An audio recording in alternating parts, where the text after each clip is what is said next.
오늘은 종려주일입니다.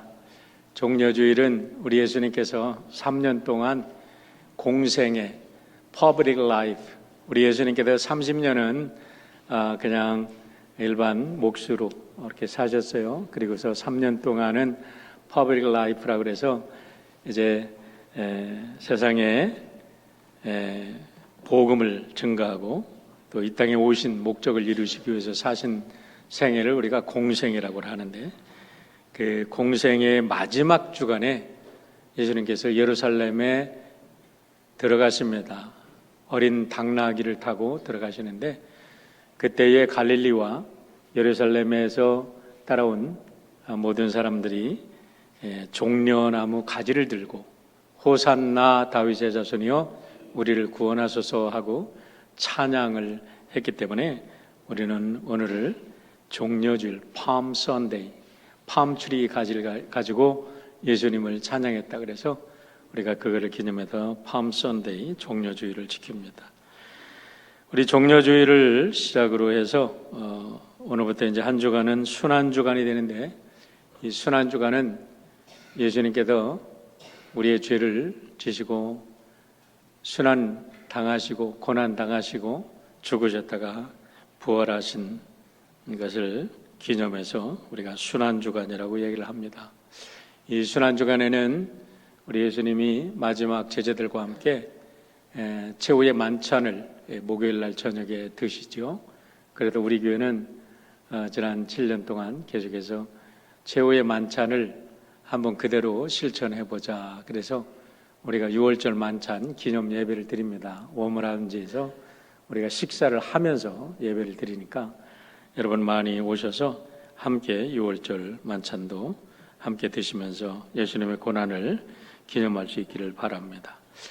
우리 예수님께서 순환주간에 순환을 당하는 것을 사회문화 정치적인 면에서 보면 세상 사람들의 입장에서는 정치범과 사상범의 입장으로 그들이 이렇게 몰아서 예수님을 십자가에 달려 죽게 하셨습니다. 그러나 신앙적으로 보면 예수님은 억지로 죽으신 게 아니라 이 세상의 모든 사람들, 이 인류의 모든 사람들을 구원하시기 위해서 기꺼이 자원해서 십자가에 달려 돌아가신 것을 우리가 볼 수 있습니다. 이것이 바로 기독교가 말하는 신앙의 진수입니다. 여러분, 기독교의 신앙의 진수가 뭡니까? 예수님께서 나의 죄를 위해서 십자가에서 고난당하고 죽으셨다가 나를 위해서 부활하셨다. 그것을 믿는 게 기독교 신앙의 진수인 줄 믿습니다. 세상 사람들이 기독교 신앙이 뭐냐 물으면 예수님이 나를 위해서 죽으시고 예수님이 나를 위해서 부활하셔서 나는 영생을 가진 하나님의 자녀가 되었다. 이렇게 정의하면 그보다 더 좋은 정의가 없는 줄 믿습니다. 이 복음서 기자들은 바로 이것을 증거하기 위해서 저들은 모든 생명을 바쳤고, 복음서를 읽어보면 놀랍게도 복음서의 그 마지막 일주일에 우리 예수님께서 십자가를 지신 그 일에 대해서 집중적으로 기록하고 있는데, 마태복음은 28장 중에서 21장부터 8장까지 8장이 우리 한 주간의 3년의 기록 중에서 한 주간에 일어났던 일에 집중되어 있어요. 예수님의 일생 33년을 기록하고 있는데 그거를 28장이라는 챕터 28장이라는 짧은 책으로 정리를 했는데, 그 중에 8장은 28%의 분량은 바로 한 주간의 기록이라는 겁니다. 마가복음의 경우에는 16장으로 구성이 되는데 11장부터 16장까지 6장이 한 주간의 기록에 집중되어 있는데 퍼센테이지로 따져보면 37.5%입니다. 누가복음은 24장 중에서 19장부터 예수님의 마지막 라스트 윅에 대한 사역이 기록되어 있는데 이걸 퍼센테이지로 따져보면 20%입니다. 그런데 요한복음은요 너무나 놀라워요. 요한복음은 21장으로 구성되어 있는데 12장부터 예수님이 마지막 한 주간의 사건을 기록하기 시작합니다. 그리고 이제 부활하신 것으로 마감을 하는데 43%의 양을 마지막 한 주간에 우리 예수님의 삶을 집중하고 있다는 겁니다. 평균적으로 따지면 32%의 내용을 예수님 공생의 3년 중에 마지막 한 주간에 모든 공관복음 기자들, 이 복음서 기자들은 집중하고 있는데, 이것은 뭐를 얘기하느냐? 예수님의 죽음이 우리를 구원하셨다. 예수님의 부활이 우리에게 영생을 주셨다. 그래서 이걸 믿는다는 게 뭐냐? 예수님의 이름으로 믿고 예수님의 이름으로 세례를 받는다는 것은 다른 게 아닙니다. 로마서 6장에 의하면 예수님의 십자가의 죽음이 나의 죽음이고 예수님의 부활이 나의 부활이라는 거예요. 이게 기독교 메시지의 핵심인 줄 믿으시길 바랍니다. 그러면 오늘 예수님의 기도에 대해서 배우게 되는데, 예수님의 기도도 나의 기도가 되는 거예요.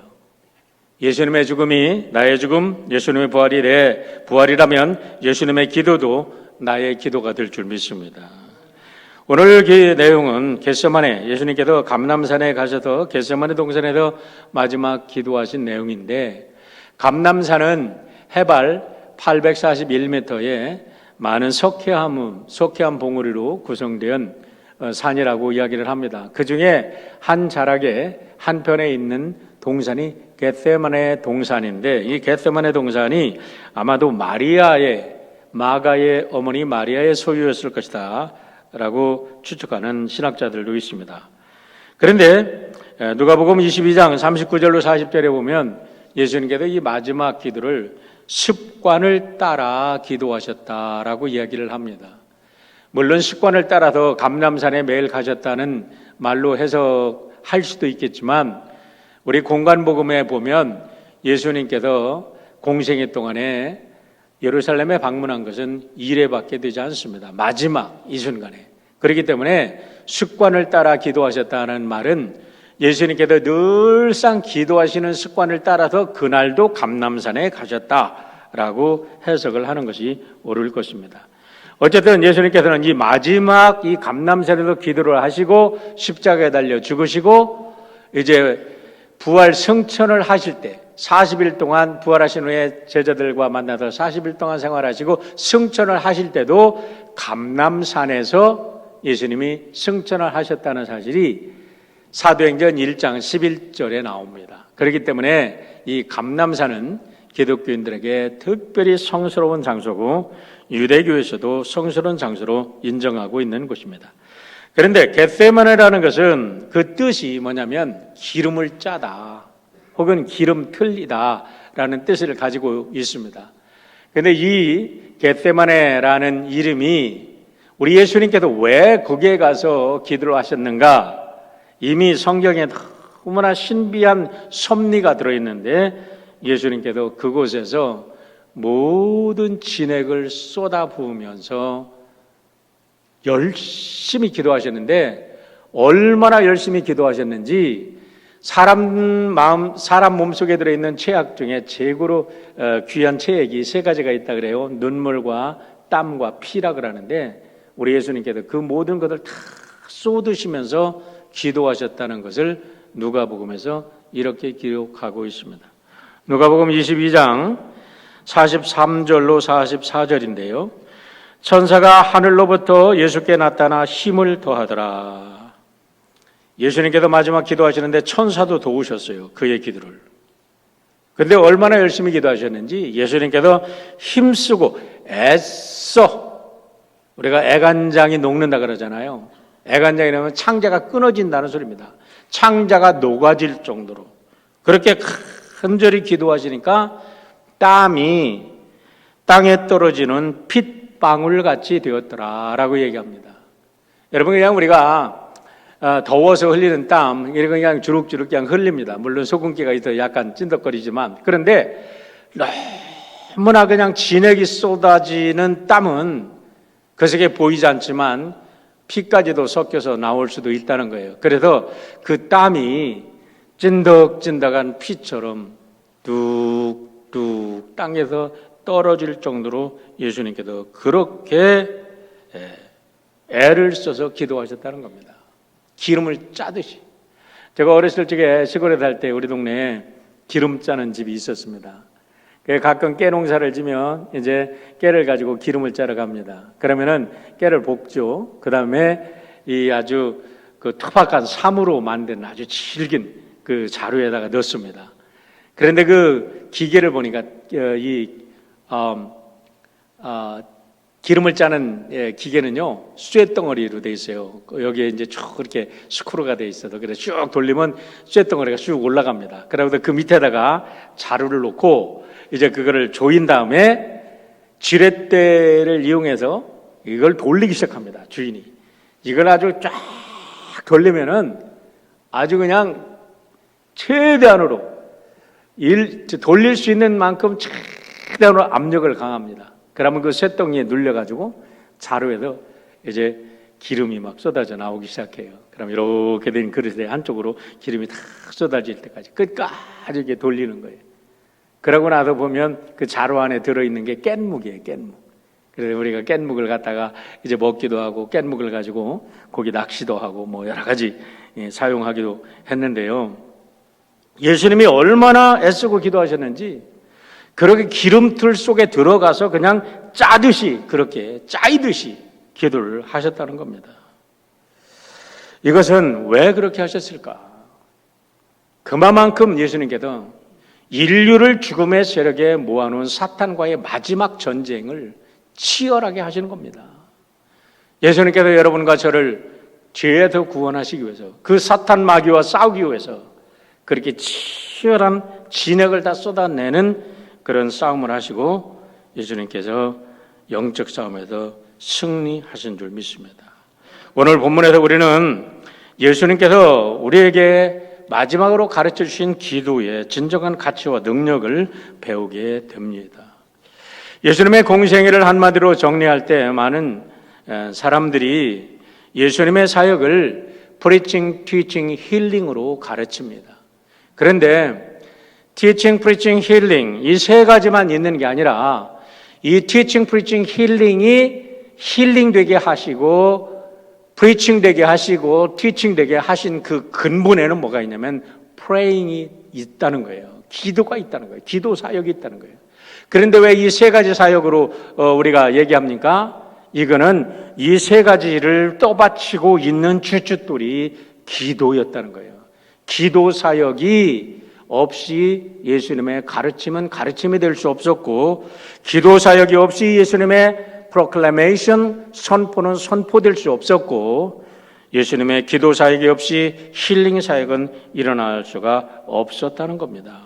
산상수훈의 마지막 결론을 하면서 예수님께서 이렇게 말씀을 이렇게 마태복음 기자는 표현을 합니다. 7장 28절로 29절인데요. 예수께서 이 말씀을 마치심에 무리들이 그의 가르치심에 놀라니 이는 그 가르치는 것이 권위가 있는 자 같고 그들의 서기관들과 같지 아니함일러라 라고 말합니다. 여러분 서기관들이 누굽니까? 평생을 율법을 연구한 사람들입니다. 학자 중에 학자입니다. 예루살렘 최고의 학부를 나온 사람들이에요. 그렇지만 그들의 가르침에는 권위가 없었다는 거예요. 그냥 좋네, 저 사람 참 잘 가르치네, 저 사람 참 지식이 대단하네, 그걸로 끝났다는 거예요. 사람을 변화시키지 못했습니다. 그런데 예수님께서는 단순하게 말씀을 하는데 그 단순한 한 말씀 속에 저 하늘에 나는 새를 보라, 심지도 않고 기르지도 않지만 우리 하나님께서 먹이시지 않느냐, 그 한마디, 그 너무나 단순한 한마디에 사람들이 변하고 사람들의 생명을 살리는 놀라운 역사가 있었다는 거예요. 왜 그렇습니까? 그분의 가르침에는 기도가 있었다는 거예요. 하나님과의 날마다 대화가 있었다는 거예요, 여러분. 기도의 효력과 능력을 마가복음에서는 이렇게 이야기해 줍니다. 마가복음 9장 28절로 29절인데요. 집에 들어가시매 제자들이 조용히 묻자오되 우리는 어찌하여 능히 그 귀신을 쫓아내지 못하였나이까? 이르시되 기도 외에는 다른 것으로는 이런 종류가 나갈 수 없느니라. 너희들이 아무리 율법이 정통하고 신학 박사가 되고 몇 개의 박사학위를 따졌다 할지라도 그 너희들의 말 가지고는 안 돼라는 거예요. 왜요? 영적 전쟁이기 때문에. 사탄 마귀를 이길 수 있는 오직 유일한 능력은 하나님과 대화 속에서 하나님이 주시는 능력으로만 가능한 줄 믿으시길 바랍니다. 이게 바로 기도라는 거예요. 이게 praying이라는 거예요, 여러분. 귀신을 쫓아내는 것, 사탄과의 영적 전쟁입니다. 기도 외에는 다른 것으로는 이런 것이 나갈 수가 없느니라고 말씀합니다. 그래요. 그래도 우리가 훌륭한 그리스도인이 되기 위해서는 어느 정도 신학적 지식이 필요합니다. 신학적 지식이 왜 필요합니까? 하나님을 믿기 위해서, 알기 위해서, 그리고 증거하기 위해서. 우리가 하나님을 모르고 어떻게 증거합니까? 하나님을 알지 못하고 어떻게 믿습니까? 그러나 그 믿음이 능력으로 나타나고 믿음이 삶이 되어서 사람들의 마음을 움직이고 세상을 변화시키고 죽음을 이길 수 있는 능력은 기도를 통해서 말씀이 내면화되고 기도를 통해서 말씀이 생의 근거가 되고 생명의 양식으로 소화될 때 가능한 줄 믿으시길 바랍니다. 아는 것이 능력이 되려면 기도가 필요한 거예요. 여러분, 쌀 한 톨을 생각해 보세요. 쌀을 우리가 분석합니다. 이 쌀에는 뭐는 영양분이 뭐가 있고 영양분이 뭐가 있습니다. 그런데 먹지 않으면 소용이 없어. 신학 공부를 열심히 합니다. 그런데 이거를 먹고 소화시키려고 그러면 반드시 기도가 필요하다는 겁니다. 여러분, 이거는 자연의 원리입니다. 자연의 원리야. 음식을 먹었어요. 숨 안 쉬면 죽습니다. 왜 그래요? 숨을 안 쉬면 죽는 이유는 우리의 몸속에 들어가 있는 음식이 소화되지 않아요. 독이에요. 우리의 몸속에 들어가서 음식을 먹으면은 소화가 되어서 이것이 에너지로 바뀝니다. TCA 사이클이라고 해서 ATP 에너지로 바뀌는데 소흡을 하지 않으면 ATP 에너지로 바뀌기는커녕 독이 되는 거예요. 신학적 지식은 많아, 성경 지식은 많아. 지식 가지고 사람 죽여. 얼마나 많은 사람들이 죽입니까? 왜요? 기도로 소화되지 않았기 때문에. 기도로 생명의 능력이 되지 않았기 때문에. 그래서 우리가 기도해라 그러는 거예요. 우리 예수님께서는 오늘 시간 관계상 제가 이거를 다 하지는 않겠습니다. 우리 일부 예배 보시면 다 나와요. 요단강에서 세례 받으실 때부터 마지막 예수님께서 십자가에 달려 죽으시는 마지막 순간까지 기도로 시작해서 기도로 마쳤어요. 예수님께서 마지막 십자가 가상칠언에서 여러분 누가복음 23장 46절에서 예수님이 마지막 기도를 하십니다. 아버지여 내 영혼을 아버지의 손에 부탁하시나이다. 마지막 숨을 거두는 순간까지 예수님은 기도를 하셨어요. 예수님의 공생애는, 예수님의 삶 자체는 기도의 삶이셨어요. 그렇기 때문에 우리 예수님께서 우리들에게 알려주신 것은 산상수훈도 귀한 교훈입니다. 예수님이 보여주신 기적도 귀한 교훈이에요. 그러나 예수님께서 우리들에게 남겨주신 최고의 자산은 그분의 삶을 통해서 우리에게 가르쳐 주신 기도임을 믿으시기를 바랍니다. 알고만 있지 말고 기도하시기를 주의 이름으로 축원합니다. 여러분, 기도할 때 하나님의 능력과 권세가 나의 것이 되는 거예요. 오늘 32절의 말씀을 보시길 바랍니다. 그들이 겟세마네라 하는 곳에 이르매 예수께서 제자들에게 이르시되 내가 기도할 동안에 너희는 여기 앉아있으라 하시고 라고 말합니다. 예수님께서 최후의 만찬을 드셨어요. 그리고 나서 예수님이 제자들을 데리고 감람산으로 가십니다. 감람산으로 가시는데 겟세마네라는 곳으로 동산의 한쪽에 있는 겟세마네라는 곳으로 가셨어요. 자, 최후의 만찬을 잡수신 다음에 가신 겁니다.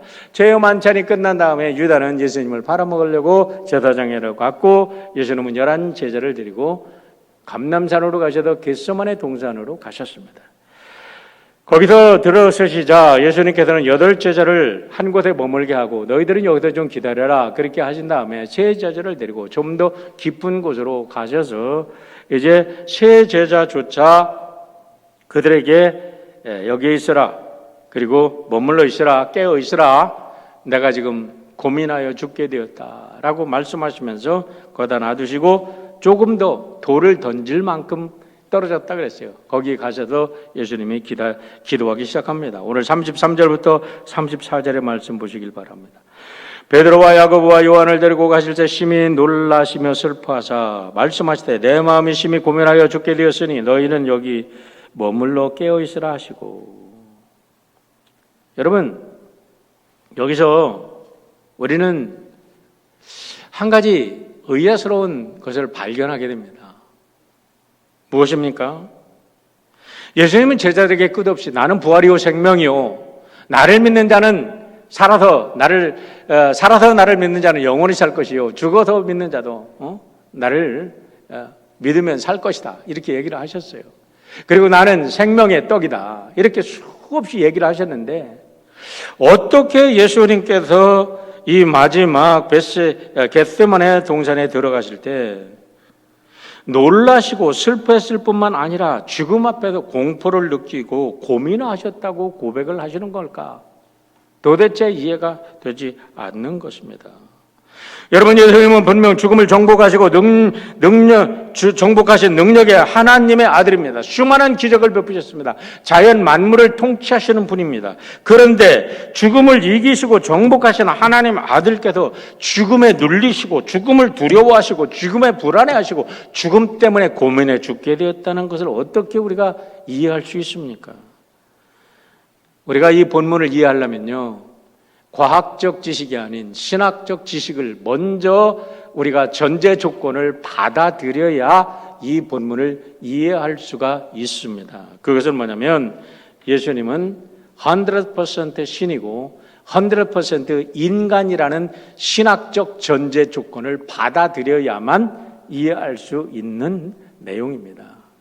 초대교회에 예수님은 완전한 하나님이시고 완전한 신이라는 이 신학적 논쟁을 가지고 두 파가 엄청나게 오랫동안 싸웠습니다. 하나는 아리우스파고 하나는 아타나시우스파인데 거기에서 이 사람들이 딱 아요타라는 아이자 하나 가지고 그들은 죽고 죽이고 어마어마한 해서 아타나시우스는 5번이나 이 사람이 멀리 유배를 당하고 죽을 고생을 다했어요. 그러다가 결국은 325년 니케아 종구회에서 이제는 no more fight, 이제는 no more talk 그러면서 결론을 내린 게 있습니다.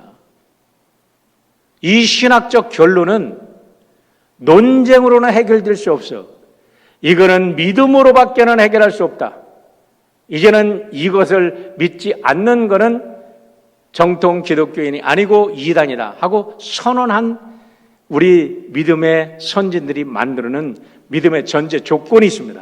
이거는 성경에서 이야기를 하는 건 아니지만 성경의 내용에서 찾아낸 거예요.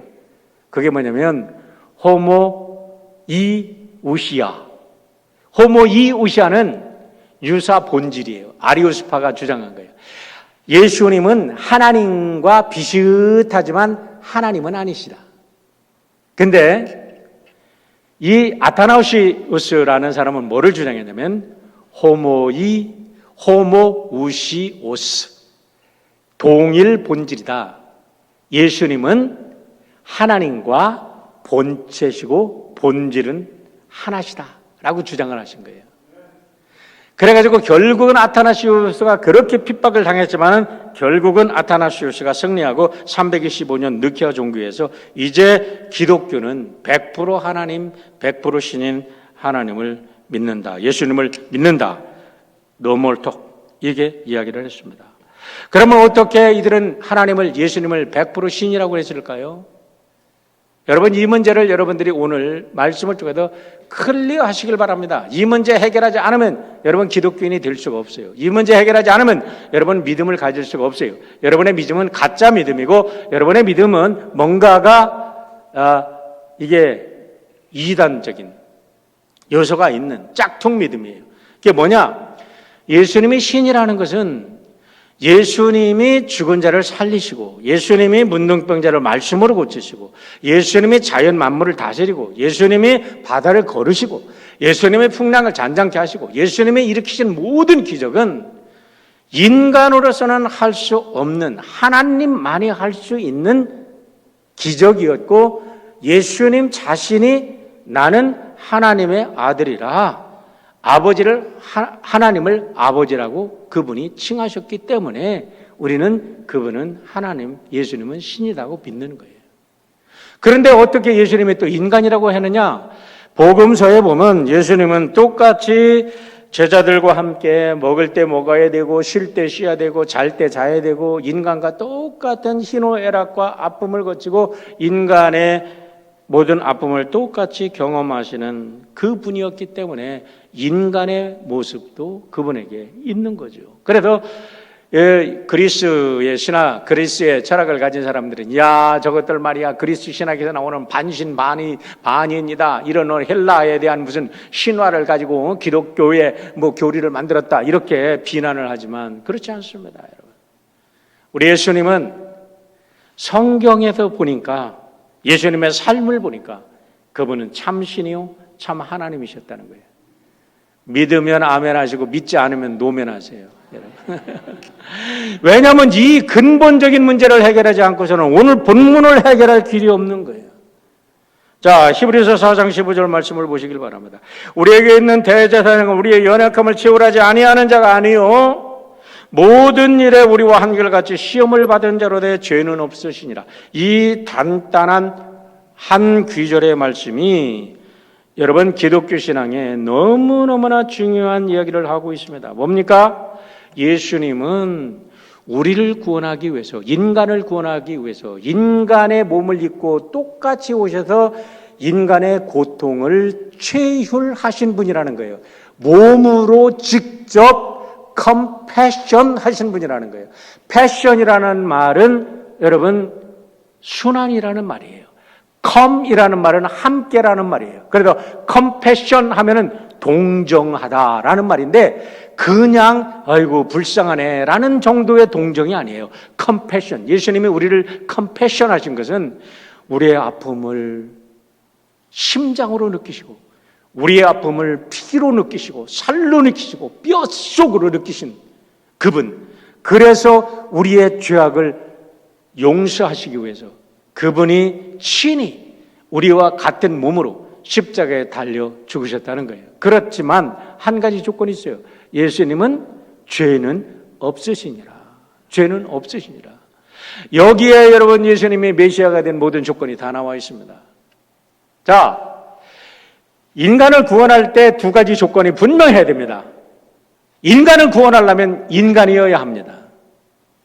이거는 여러분들이 더 묵상하십시오. 두 번째, 인간을 구원하려면 인간이로되 죄는 없으셔야 합니다. 그것이 바로 히브리서 4장 15절에서 말하고 있는데 우리 예수님께서는 지금 그 모든 조건을 완벽하게 갖추신 하나님이시요 인간이시라는 거예요. 오늘 겟세마네 동산에서 우리 예수님께서 이 모습을 보여주고 있는 겁니다.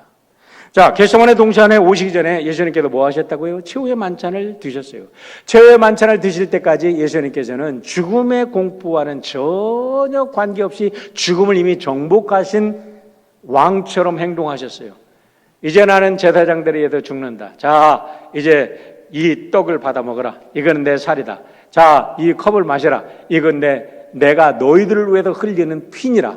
이것을 내가 모일 때마다 이것을 행하여 나를 기념하라. 그렇게 하셨어요. 당당하셨어요. 그런데 예수님께서 겟세마네 들어오는 순간부터 예수님이 오늘 너무나 놀라운 고백을 우리들에게 보여주고 있습니다.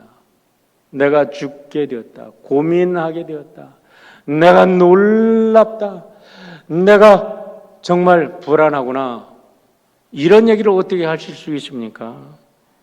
저는 이제 여기서는 나름대로의 해석입니다.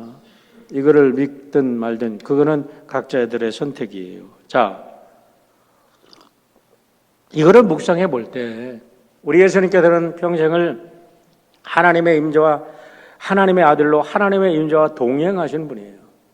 근데 예수님께서 겟세마네 동산에 딱 들어가시는 순간부터 하나님께서는 하나님의 영은 예수님을 떠나십니다. 왜요? 인류를 대속할 스케이프고트, 구속의 양으로 십자가에 달려 죽는 죄인이 되어야 하기 때문입니다. 그 순간부터 하나님은 예수님에게 등을 돌리십니다. 예수님이 아무리 외쳐도 하나님은 그때부터 의도적으로 들으시지 않습니다. 이때 이 순간부터 예수님께서 그 하나님의 임재가 떠나는 것을 느끼시고 공포에 사로잡히시면서 우리와 똑같은 죽음의 공포를 당하시는 거예요. 여러분, 이 사실이 얼마나 중요한지 모릅니다. 왜냐하면 여러분도 죽고 나도 죽습니다. 아무리 훌륭한 신학을 가지고 아무리 우리가 위대한 성인 같은 성인 군자로 살았다 할지라도 마지막 순간에 우리는 죽음의 공포와 홀로 맞서야 할 존재입니다. 우리가 죽음을 맞설 때에 나의 사랑하는 아내도 나를 사랑했던 나의 남편도 나를 아무리 사랑하는 나의 자녀도 죽음을 함께 할 수는 없어요.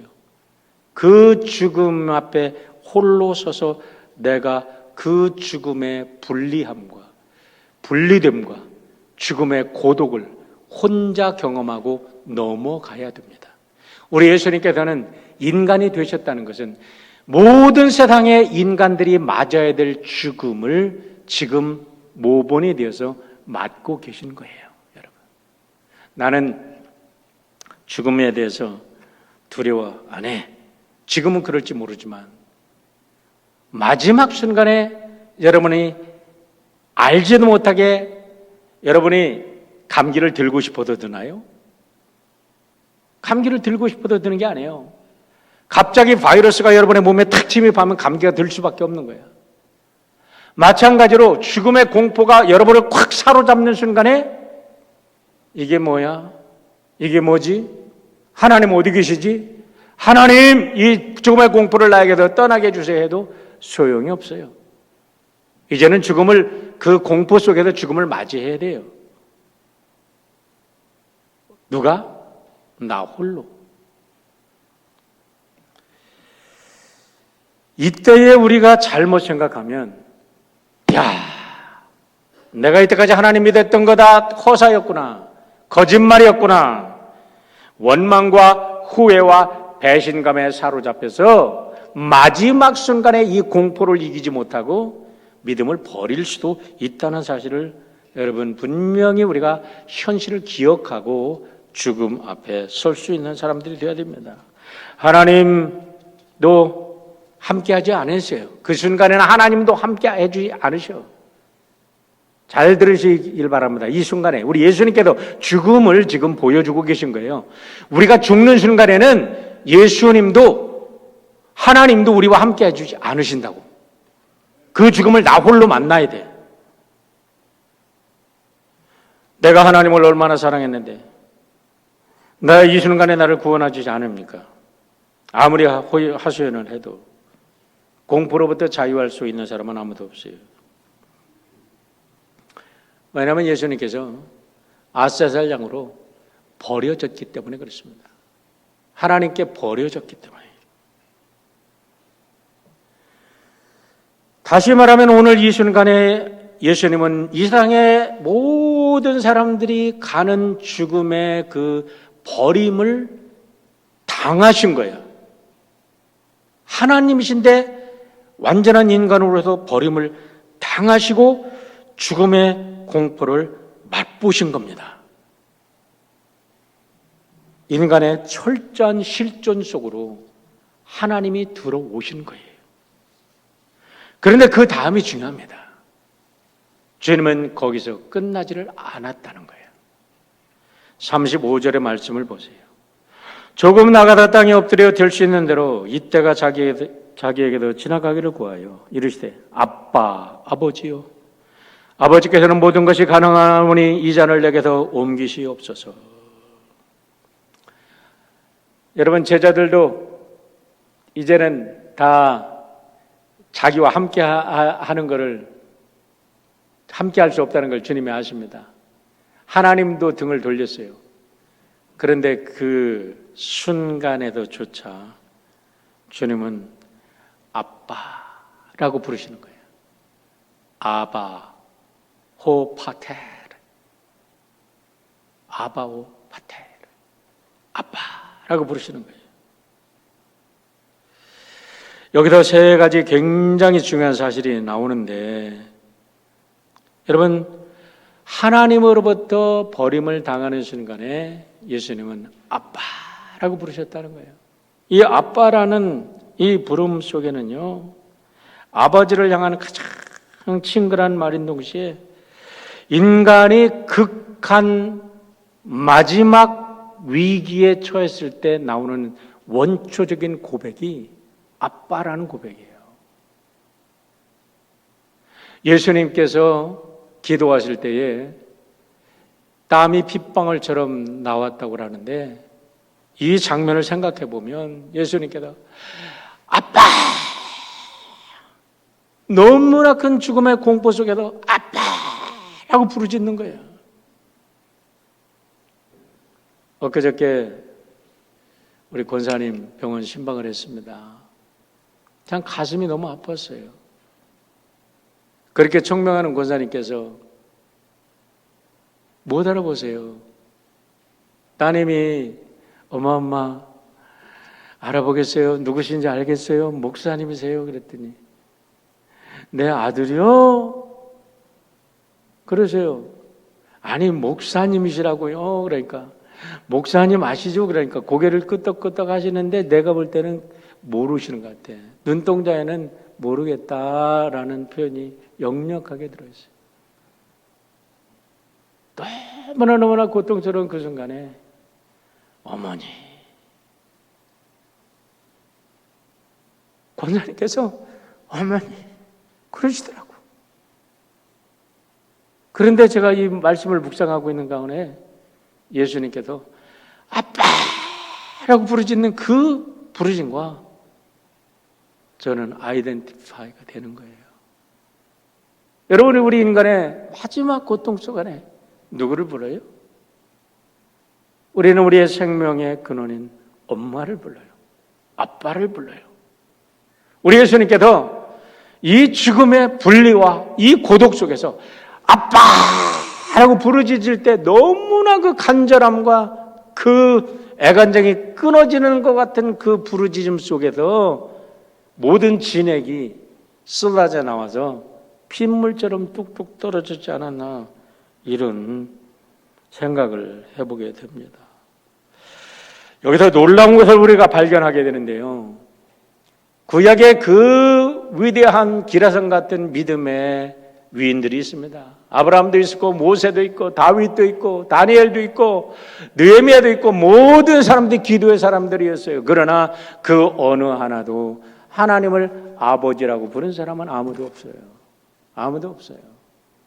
요아kim 예레미야스라는 사람이 성서신학을 썼습니다.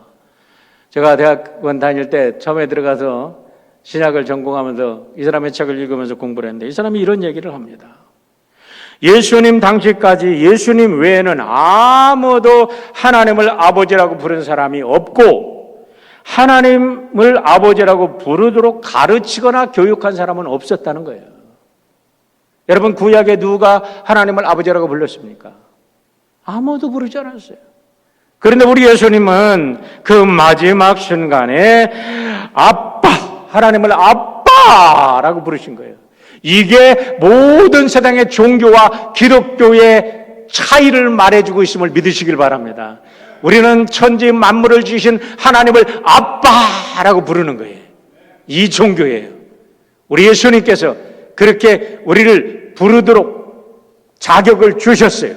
예수님을 믿는다는 것은 하나님을 아빠라고 부를 수 있는 자격을 얻은 것인 줄 믿으시길 바랍니다. 이게 얼마나 친밀한 부름인지 여러분 알 수 있습니다. 버림을 당했는데도 아빠. 둘째로 우리가 이 아빠라는 속에 뭐를 알 수 있냐면 아버지에 대한 한없는 신뢰가 담겨 있는 거예요. 아버지로부터 버림을 당했지만 그러나 아빠, 나는 아빠를 믿어요. 아빠를 믿어요. 분명히 아버지께서 나를 버리실 때는 아버지의 분명한 뜻이 있음을 믿어요. 아버지께서 이 쓴 잔을 내가 마시라고 할 때는 이 분명히 아버지의 뜻이 있음을 나는 믿어요.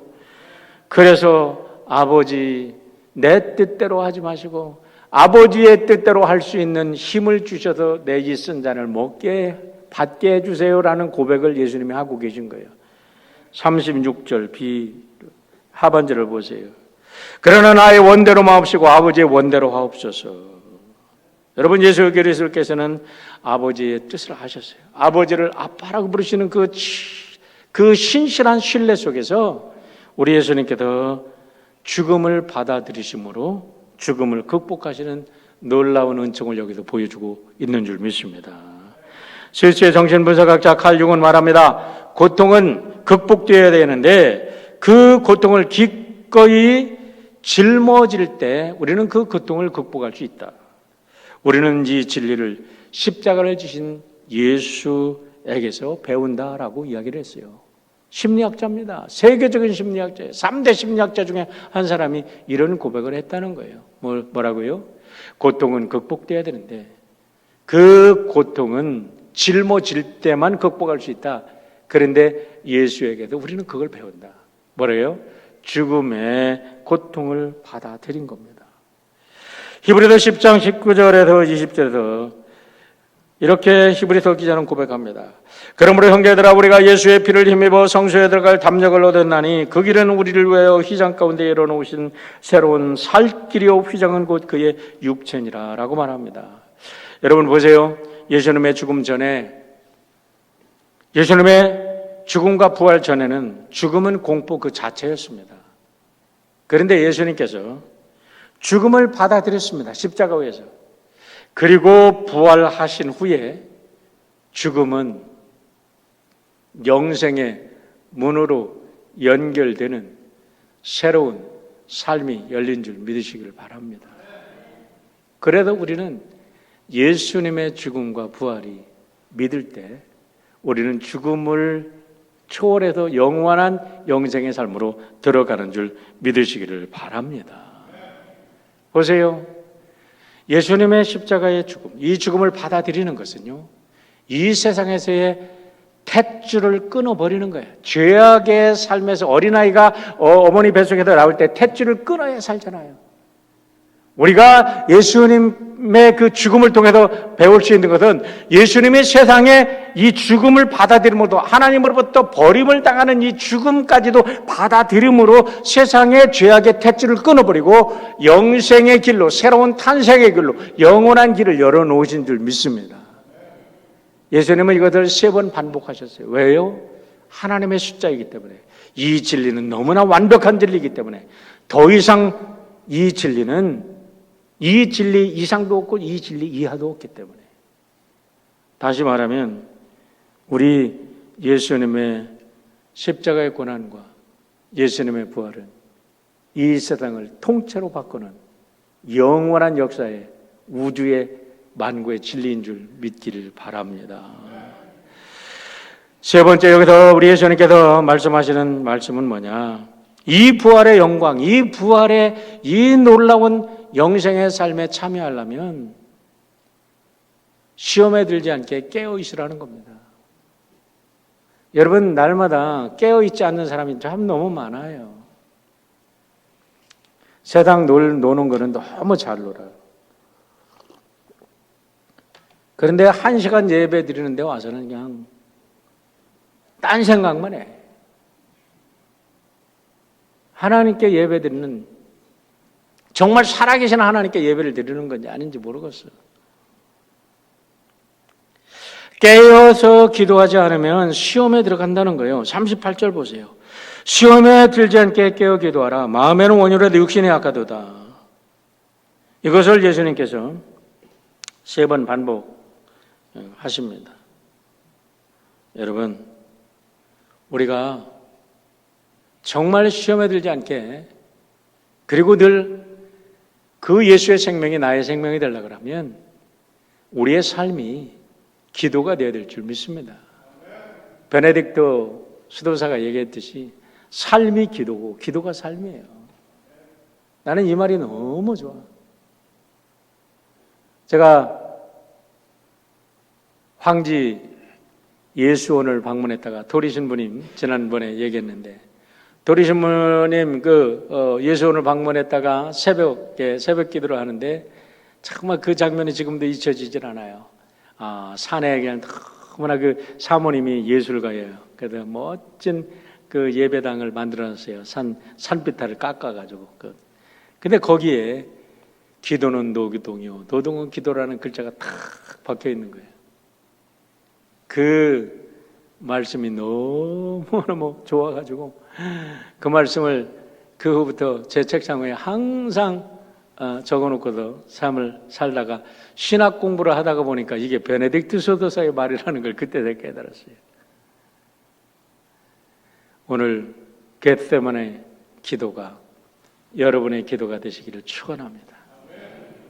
그럴 때에 우리는 죽음 속에서 모든 것이 끊어지는 공포지만 그 죽음을 받아들임으로 해서 그 공포가 아닌 영원한 삶이 열려지는 새로운 탯줄을 끊는 새로운 생명을 얻는 놀라운 축복임을 믿고 승리하시기를 주의 이름으로 축원합니다.